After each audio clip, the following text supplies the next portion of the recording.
Welcome to my channel.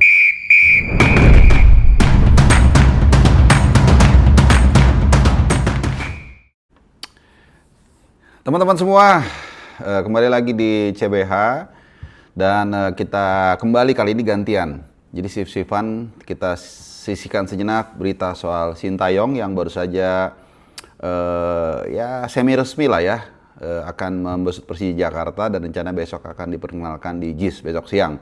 Kita kembali akan bahas timnas yang kurang lebih 48 jam dari sekarang akan menghadapi laga keduanya di FIFA Matchday kali ini. Ya, kita semua tahu Rizky Ridho dan kawan-kawan akan menjamu Mozambik di tim peringkat 101 dari Afrika Timur di Gelora Bung Karno.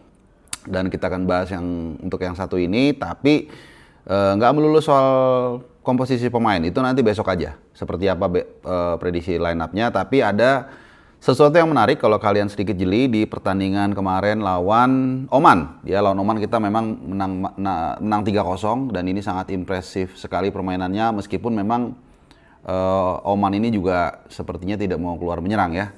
Tapi ada satu yang menarik di pertandingan tersebut, di mana ada satu momen ketika Emil Audero memegang bola, kemudian tiba-tiba turnover, bolanya berganti jadi ke lawan, jadi corner. Nah, ini yang kita mungkin sebagian nggak ngeh, ternyata peraturan baru dari FIFA yang nanti rencananya akan diimplementasi di Piala Dunia yang akan berlangsung beberapa hari lagi itu sudah diimplementasikan juga di seluruh pertandingan-pertandingan yang berada di bawah FIFA. Ya, salah satunya pertandingan FIFA Matchday di GBK, dan ini menjadi salah satu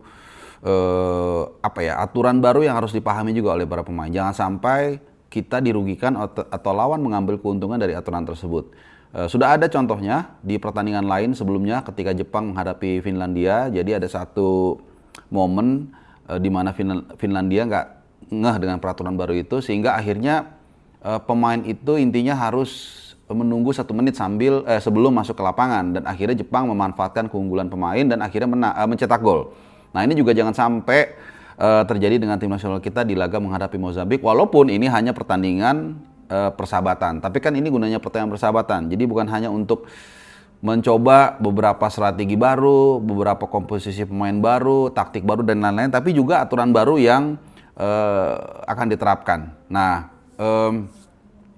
kita akan bahas soal ini ya. Jadi ada beberapa aturan baru yang harus diantisipasi, yaitu pertama kita bicara soal pergantian pemain. Pergantian pemain ini dulu kan yang baru itu sebelum ini tuh ketika pemain itu diganti dia harus keluar di garis terdekat gitu kan. Jadi kalau dia ada di ujung corner sana nggak perlu dia ke bench untuk diganti. Jadi langsung aja keluar dari sana gitu untuk mengurangi waktu yang terbuang atau sengaja mendelay permainan gitu. Tapi ternyata sekarang lebih ditajamkan lagi oleh FIFA. Jadi sekarang total proses pergantian pemain itu harus 10 detik ya. Kalau misalnya nggak 10 detik, misalnya lebih dari 10 detik, nah itu ada hukumannya. Jadi pemain itu akan menunggu 1 menit sebelum akhirnya bisa masuk ke lapangan. Nah, ini salah satunya. Jadi harus cepat nih, karena selama ini biasa kalau udah unggul 1-0 menit 82 pergantian pemain jalan kaki gitu ya. Nah, itu yang pertama. Yang kedua soal bola mati. Bola mati ini kan banyak ya. Ada tendangan penjuru, ada lemparan ke dalam dan lain-lain. Ya, intinya itu 5 detik. Jadi begitu bola out, misalnya dia ambil bola itu harus 5 detik paling lama harus dilempar. Kalau enggak beralih ke tim lawan ya. Dan kemudian juga kalau ada pemain yang sengaja menghalangi lawan ketika ada tendangan bebas, itu ada hukumannya juga. Kan sering tuh, terutama di Liga Super, itu paling sering ya. Begitu misalnya saya dilanggar, terus mau nendang bola tuh dihalangin. Itu dari dulu saya paling sebel sebenarnya. Maksudnya ya sorry ya, agak norak lah gitu ya.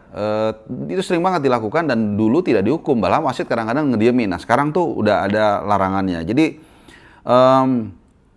sama satu lagi, jadi ketika ada konfrontasi atau protes atau ya konfrontasi lah, itu dilarang berbicara dengan tutup mulut seperti ini. Karena kita tahu kejadian ini kerap terjadi itu di beberapa tempat. Misalnya di Spanyol yang kerap ada beberapa pemain berlaku rasis, itu dia ketika mau ngatain dia tutup mulutnya supaya nggak bisa dibaca gerak mulut, nggak ada bukti gitu. Jadi itu dilarang.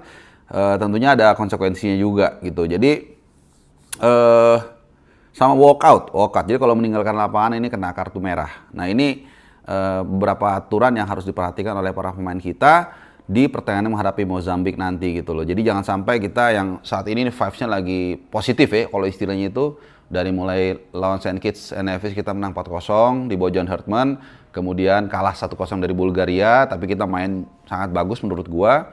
Dan kemudian kemarin kita bisa mengalahkan Oman yang di round 4 mereka sebenarnya agak lumayan lah, bisa dapat 1 poin dari Qatar, tapi kemarin kita bisa mengalahkan mereka tanpa bahkan beberapa pilar, ya tanpa Jait Ses, kemudian juga tanpa Tom Hai, tanpa juga Dean James ya, walaupun mungkin Dean James gak terlalu inti. Nah kita berharap itu tadi ya, kita juga bisa jangan sampai rugi karena aturan-aturan yang baru tersebut, tapi gue yakin tim nasional kita pasti udah dapat briefing dan mudah-mudahan nanti lawan Mozambik kita bisa meraih poin maksimal ya, atau kemenangan, gak ada poin sih istilahnya. Dan ini tentunya dalam rangka persiapan juga untuk AFF dan Piala Asia ya kan. Piala Asia AFF ini banyak klaser-klaser pemain Super League dan juga Thai League, ada Sandy Walsh, mungkin Pratama Arhan yang mereka hampir pasti akan menjadi tulang punggung di AFF nanti, dan beberapa pilar utama ya let's say seperti Ivar Jenner mungkin juga akan main di AFF kalau dia tetap di Dewa United, yang tentunya untuk bersiap Piala Asia nanti yang gak lama lagi teman-teman ya, hanya mungkin sekitar 6 bulan Januari dan Februari nanti di Saudi Arabia atau di Arab Saudi. Itu dia teman-teman semua, new rules, new regulations, dan juga tentunya new habits buat para pemain. Semoga kita besok meraih 3 poin, dan besok gue akan bikin konten satu lagi, preview, ini lebih kepada teknis, kepada prediksi line up, dan seperti biasa gue bikin quiz. Ya, quiz kali ini nggak tahu, mungkin hariannya cash aja buat teman-teman semua. Cash yang nggak gede-gede, yang penting kita having fun. Kuisnya seperti apa, ikuti terus CBH, nyalakan loncengnya supaya kalau ada video-video terbaru kalian tidak terlewatkan. Terima kasih teman-teman, happy Sunday dan adios.